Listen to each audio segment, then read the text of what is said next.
It's Matthew Welch, December 13th, 2021. And there is my notes. And this is my wife, Cheryl, and she's going to be my model.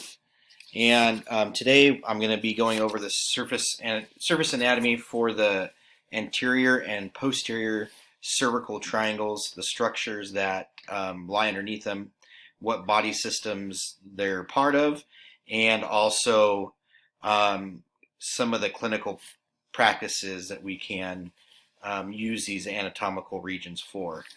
So we have two different triangles. The first one is the anterior triangle, which extends from the angle of the mandible all the way down to the jugular notch. The posterior cervical triangle starts back here at the mastoid process and goes all the way down to where the clavicle, just where the clavicle kind of starts, right in this region here. The two regions are separated by the sternocleidomastoid region, which is this muscle that we see that runs along down in the middle here. The anterior cervical triangle is broken down into four different subregions. The first one, which goes from underneath the mandible up into here and to the top of the hyoid bone, is the suprahyoid triangle.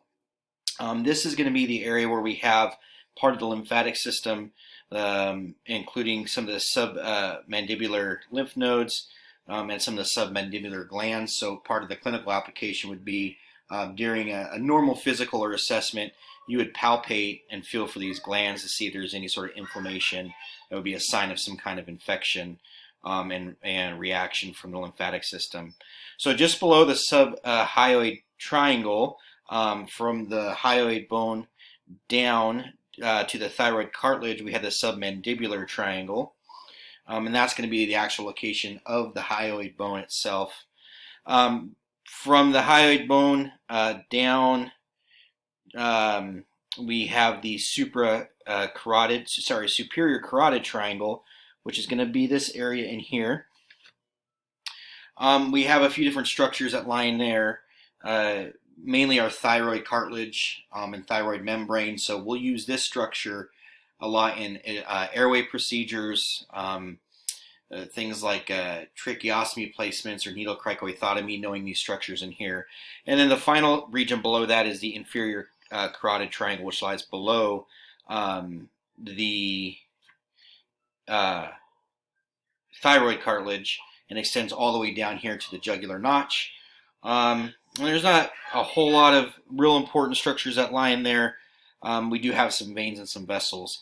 And then on the posterior side, we have really this important location of our brachial plexus, kind of down here towards the bottom of the posterior cervical triangle. And another important structure to note is just medial to the posterior triangle, we have the site of the external jugular vein, and we use that external jugular vein, which kind of lies right in here, sometimes for venous access in patients that we otherwise can't get it on.